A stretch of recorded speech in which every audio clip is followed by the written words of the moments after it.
Baik, terima kasih rekan-rekan media yang telah meluangkan waktunya pada hari ini, yaitu sidang perdana kasus antara Dr. Siska bersama dengan Kevin Miller. Ya. Hari ini kita menggugat karena ada beberapa hak-hak Dr. Siska yang belum terpenuhi oleh yang bersangkutan, sehingga permasalahan ini perlu kita bawa ke meja hijau persidangan. Karena apa? Karena kita sudah berkali-kali mengelayangkan somasi, peringatan, teguran, bahkan komunikasi secara intens, secara kekeluargaan, akan tetapi yang bersangkutan tidak ada jawaban, sehingga perlu ya kita tempuh secara hukum. Nah, perlu rekan-rekan ketahui bahwasanya permasalahan ini terkait dengan brand ambassador Dr. Siska, ya. Klinik dan produk tersebut menunjuk saudara KH ini ya sebagai brand ambassador Dr. Siska Klinik untuk mempublikasikan terkait dengan produk-produk yang dimiliki oleh Dr. Siska Klinik ya, baik itu skincare dan lain-lain. Nah, perjanjian tersebut dibuat pada tanggal 7 Maret 2021. Dalam kontrak perjanjian itu 1 tahun.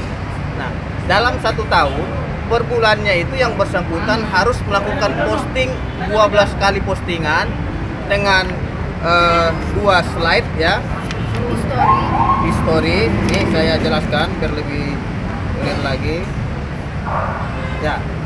Dia dalam 1 bulan itu 12 kali postingan produk dengan 2 slide, 1 kali story tambah 3 feed dalam sebulan. Nah, ternyata di pertengahan jalan nota kesepakatan yang dibuat oleh Dr. Siska dengan saudara KH ini tidak terpenuhi seutuhnya, sehingga sesuai dengan surat kesepakatan yang dibuat, yang bersangkutan harus ya mengembalikan secara utuh ya kontrak yang telah disepakati bersama, sekaligus membayar penalti atas prestasi yang dilakukan oleh KH sebesar 428.850.000 penaltinya. Nah, kontrak yang sudah diberikan, uang yang sudah diberikan Dr. Siska kepada yang bersangkutan itu sebesar 120 juta. Nah, sehingga terkait dengan permasalahan ini, Dr. Siska mengalami kerugian baik secara material maupun imaterial sebesar 1.544.850.000. Nah, ini yang sedang kita gugat ke Pengadilan Negeri Jakarta Barat atas prestasi yang dilakukan oleh saudara KH terkait dengan perjanjian tertanggal 7 Maret 2021, sehingga jelas di sini yang dirugikan adalah Dr. Siska.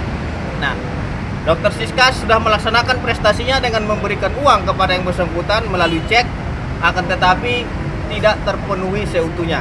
Nah, dan hari ini kita lihat bersama majelis hakim telah memberitahukan kepada kita yang bersangkutan tidak hadir. Nah, surat panggilan kepada yang bersangkutan itu sudah dilayangkan oleh jurusita Pengadilan Negeri Jakarta Barat ya pada minggu yang lalu, dan berdasarkan keterangan daripada hakim, saudara-saudara juga dengar yang terima itu bertemu dengan saudara Alex ya, akan tetapi informasinya katanya yang bersangkutan itu tidak berada di lokasi tersebut, padahal faktanya itu adalah rumah dia dan sesuai dengan KTP-nya. Karena memang ada ketidakkooperatifan itu, sehingga jurusita menyerahkan ya surat panggilan resmi ini kepada Lurah Selipi ya, Lurah Kecamatan Selipi. Untuk itu teman-teman bisa menilai ya siapa di sini yang playing victim dan tidak menghormati proses hukum. Nah, ini yang harus rekan-rekan pahami sendiri. Jadi hak-hak Dr. Siska ini wajib diperjuangkan, karena Dr. Siska selama ini diam karena apa? Karena dia tidak mau hal-hal seperti ini untuk disampaikan. Tapi karena memang sudah keterlaluan yang bersangkutan, maka dari itu sudah maju saja Bang Fitra, fight saja, tarung di pengadilan. Makanya kita gugat. Ini juga akan kita persiapkan gugatan tentang pengobatan gonore. Ya, ini akan kita siapkan juga gugatannya karena bukti-buktinya sudah saya peroleh. Nggak pada, nggak ada masalah kalau memang yang bersangkutan menyerang dokter Sika. Saya selaku penasihat hukum wajib menjaga klien saya karena hak-hak klien saya itu saya pastikan harus terpenuhi. Ya, jangan juga yang bersangkutan merasa paling benar, paling suci, dan paling sempurna. Tapi dia tidak melihat ada rangkaian peristiwa-peristiwa yang belum terpenuhi ataupun ada suatu kesalahan yang tidak ia laksanakan. Saya sudah mendapatkan surat perlindungan hukum dari Kapolri, kemudian dari Komisi 3 DPR RI, karena di sini juga saya sudah memberikan fakta-fakta hukum yang ada.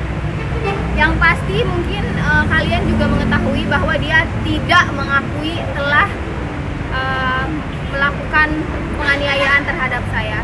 Dan sekarang pun sudah ada videonya kalau saya dibanting, kalau saya ditarik paksa dan tangan saya kena tembok. Ketika ditarik itu tangan saya kena tembok. Gitu. Di situ kan jelas ya, dia bilang tidak melakukan penganiayaan, akan tetapi sudah ada juga viral video penganiayaan yang diduga telah dilakukan oleh KH terhadap saya. Jadi di sini saya harap publik juga bisa mendoakan saya agar saya kuat, agar saya diberikan kesehatan sampai proses hukumnya selesai. Mungkin saya berusaha kuat, tapi namanya perempuan, tetap saya juga punya hati, punya perasaan gitu. Kalau dibilang sedih, saya sedih, tapi saya berusaha kuat, saya berusaha tidak untuk playing victim seperti dia.